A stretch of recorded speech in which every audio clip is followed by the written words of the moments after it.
Hello students, good morning. कल हम बात कर रहे थे एक्सा स्पेक्ट्रा की और हमने देखा करेक्टरिस्टिक स्पेक्ट्रा क्या होता है। हमने देखा करेक्टरिस्टिक स्पेक्ट्रा जो है वो डिस्क्रीट होता है नेचर में, ठीक है ना। आज हम बात करेंगे कॉन्टिन्यूअस स्पेक्ट्रा की। कल हमने ये भी देखा था कि करेक्टरिस्टिक स्पेक्ट्रा जो है हमारा वो किस वजह से फॉर्म होता है, ठीक है ना। आज हम कॉन्टिन्यूअस स्पेक्ट्रा की बात करेंगे। देखिए, आज की बात है कॉन्टिन्यूअस स्पेक्ट्रा। अब एक छोटा सा एग्जांपल देखते हैं कॉन्टिन्यूअस स्पेक्ट्रा पढ़ने से पहले। हमने कोलिस ट्यूब देखी थी, उसमें हमारे पास में देखिए क्या था, एक था टारगेट एटम। तो ये मेरे पास में मान लीजिए मेरा टारगेट फॉयल है, ये मेरा टारगेट है। एक इलेक्ट्रॉन गन थी, ये मेरे पास में मान लीजिए मेरी इलेक्ट्रॉन गन है जो इलेक्ट्रॉन्स को जनरेट कर रही है। अब इस इलेक्ट्रॉन गन को मैंने एक पोटेंशियल से कनेक्ट कर दिया, लेट अस सपोज वी। अब इस इलेक्ट्रॉन गन ने क्या किया, एक इलेक्ट्रॉन को जनरेट किया जिसके पास कोई एनर्जी थी, मोशन में है तो काइनेटिक एनर्जी।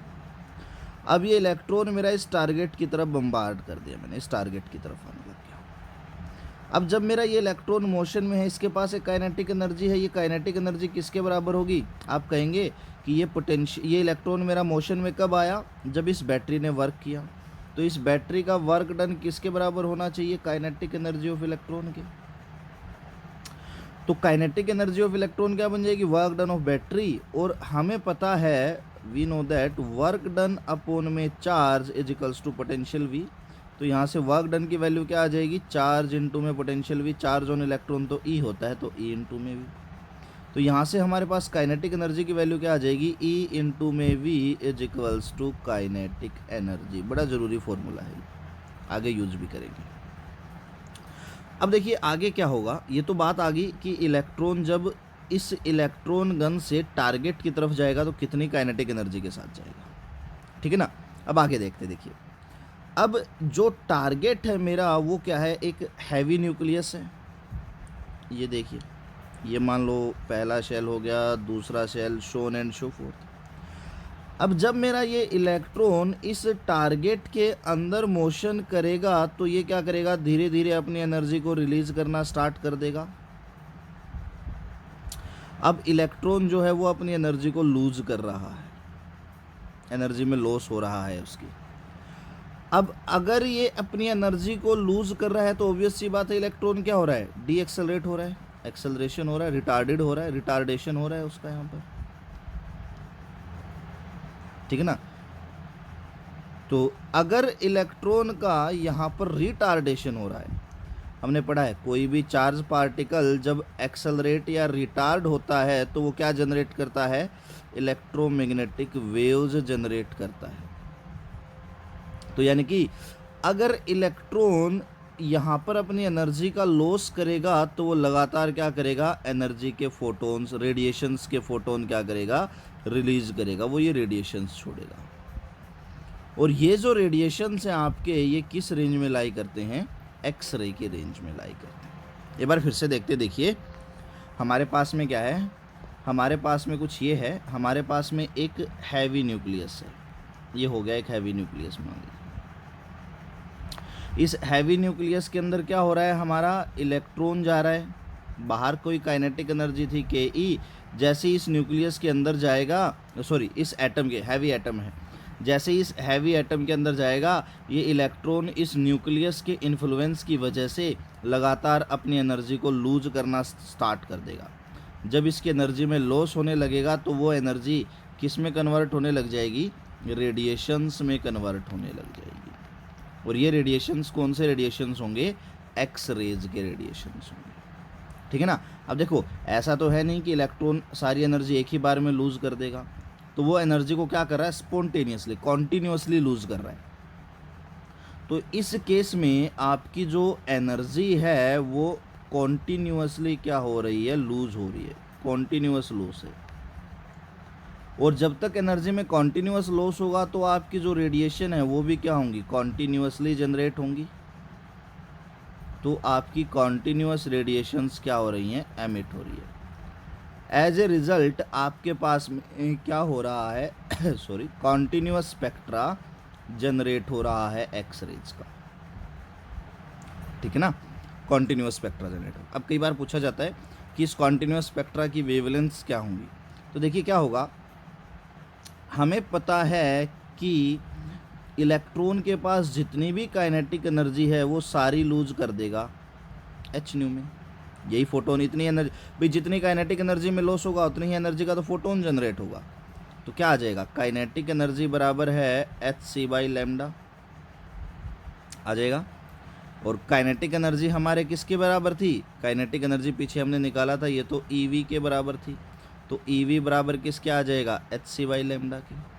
यहाँ से लैम्डा की वैल्यू क्या आ जाएगी, H C by E into में वी, ठीक है ना। और यहाँ पर आपको पता है वी क्या है, आपका अप्लाइड पोटेंशियल, एक्सेलरेटेड वोल्टेज भी बोल सकते हो आप इसको, एक्सेलरेटेड वोल्टेज, ठीक है। तो ये वेवलेंथ, तो हमने देख लिया कि एक्स रे की जो वेवलेंथ है इन्वर्सली प्रोपोर्शनल है किसके, वी के, कॉन्टिन्यूस स्पेक्ट्रा। तो जिसका जितना ज़्यादा पोटेंशियल होगा उतनी ही कम उसकी क्या होगी, वेवलेंथ होगी। इस एच सी बाई ई को सोल्व करके कांस्टेंट आता है I think 14237 angstrom. Wait a second, let me check. हाँ देखिए, एच भी कांस्टेंट है हमारा, यहाँ पर सी भी कांस्टेंट है, चार्ज ऑन इलेक्ट्रॉन भी कांस्टेंट। तो जब आप इन सबको सोल्व करेंगे तो 12431 एंगस्ट्रॉम आएगा डिवाइडेड बाई वी। तो शॉर्टकट ये भी सीधा ध्यान रख सकते हैं आप, न्यूमेरिकल प्रॉब्लम करने में बड़ा इजी रहेगा, कैलकुलेशन बार बार नहीं करनी पड़ेगी आप, ठीक है। तो ये था बेटा कॉन्टिन्यूस स्पेक्ट्रा, बड़ा ही आसान है, कुछ नहीं है। इलेक्ट्रॉन जब एटम के अंदर जाएगा तो लगातार अपनी काइनेटिक एनर्जी को लूज़ करेगा, जिसकी वजह से रेडिएशन जनरेट होंगी, और ये रेडिएशन एक्स रेज होंगी, और इनकी वेवलेंथ हम इस तरह से निकाल सकते हैं। यहाँ पर एक डायग्राम है, देखिए, जितनी ज़्यादा हमें पता है, जितना ज़्यादा पोटेंशियल होगा इलेक्ट्रॉन के पास में उतनी ही ज़्यादा उसकी इंटेंसिटी होगी, ये तो कोई बड़ी बात है ही नहीं। अब देखो यहाँ पर अगर 50 किलो वोल्ट की देखूँ वेवलेंथ तो ये हो गई, 20 वाले की वेवलेंथ ये हो गई, तो ये लैम्डा 1 मान लो, ये लैम्डा 2 मान लो। तो आप इस ग्राफ से इजीली कह सकते हो lambda 2 is greater than lambda 1। और हमें पता भी है लैम्डा इन्वर्सली प्रोपोर्शनल है किसके, वोल्टेज के। तो इसकी वोल्टेज कम थी तो इसकी वेवलेंथ ज़्यादा, इसकी वोल्टेज ज़्यादा थी तो इसकी वेवलेंथ क्या हो गई, कम। तो ये कॉन्टिन्यूस स्पेक्ट्रा है।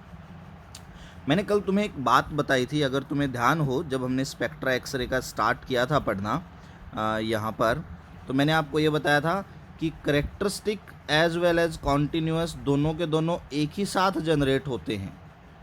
और इस चीज़ को प्रूव हमारा ये ग्राफ भी कर रहा है। मैं आपको ग्राफ भी दिखा देता हूँ, ये रहा देखिए। अब इस ग्राफ में यहाँ देखिए लगातार वेवलेंथ आ रही है, कॉन्टिन्यूस स्पेक्ट्रा है, फिर ये पीक मिल गया, ये करेक्टरिस्टिक आ गया, फिर लगातार आ रही है, कॉन्टिन्यूस स्पेक्ट्रा है, फिर पीक मिल गया, करेक्टरिस्टिक आ गया, फिर लगातार आ रही है, कॉन्टिन्यूस, पीक मिल गया। अब दोनों एक साथ कैसे होते हैं, देखो सीधी सी बात है, न्यूक्लियस है, ये एटम हो गया, इलेक्ट्रॉन जैसे ही इसके अंदर जाएगा तो जब तक इलेक्ट्रॉन इस के शेल के इलेक्ट्रॉन से नहीं टकराएगा तब तक भी तो ये अपनी एनर्जी को लगातार लूज करता रहेगा। अगर ये अपनी एनर्जी को लगातार लूज कर रहा है तो ये लगातार क्या कर रहा है, रेडिएशन एमिट कर रहा है, और ये कौन सा स्पेक्ट्रा हो जाएगा आपके पास में, कॉन्टिन्यूस। फिर इलेक्ट्रॉन जैसे ही के शेल के इलेक्ट्रॉन से टकरा करके इसे बाहर निकालेगा तब कौन सा स्पेक्ट्रा आ जाएगा आपके पास में, करेक्टरिस्टिक स्पेक्ट्रा आ जाएगा, ठीक है ना। तो कॉन्टिन्यूस प्लस करेक्टरिस्टिक दोनों के दोनों आपके क्या होते हैं, एक ही साथ चलते हैं, ठीक है। ओके, चलिए बेटा जरा आगे देखते हैं। नेक्स्ट है हमारे पास में मोज़ली लॉ, ठीक है ना। अब उन्होंने क्या किया, मोज़ली ने एक एक्सपेरिमेंट किया एक्सरे की फ्रीक्वेंसी और एटॉमिक नंबर के बीच में, और उन्होंने ग्राफ प्लॉट किया। उन्होंने देखा कि ग्राफ स्ट्रेट लाइन आ रहा है but it never passes through origin, पर ये ओरिजिन से पास नहीं हो रहा है। तो उन्होंने क्या किया, इस ग्राफ का एक मैथमेटिकल इक्वेशन लिख दी, और वो इक्वेशन थी ये कि under root V is equals to A into में Z minus B, where A and B are constant. This is known as Moseley law for X-ray spectra. फिर उन्होंने क्या किया, बोहर्स थ्योरी का यूज़ किया। बोहर्स थ्योरी का use करके उन्होंने एक और इक्वेशन डिराइव की, under root V is equals to under the root C R into में 1/n1 square minus 1/n2 square. यानी कि ये करेक्टरिस्टिक स्पेक्ट्रा के लिए जब एक से दूसरे में जंप करेगा तो क्या होगा, Z minus B. Again Z minus B is your effective atomic number बेटा, ठीक है, तो ये था मूव्स ले लो। आज के लिए सिर्फ इतना ही। आज मैं आपको एक असाइनमेंट दूंगा, 15-20 क्वेश्चंस होंगे और वो आपको सॉल्व करने हैं। Thank you, have a great day.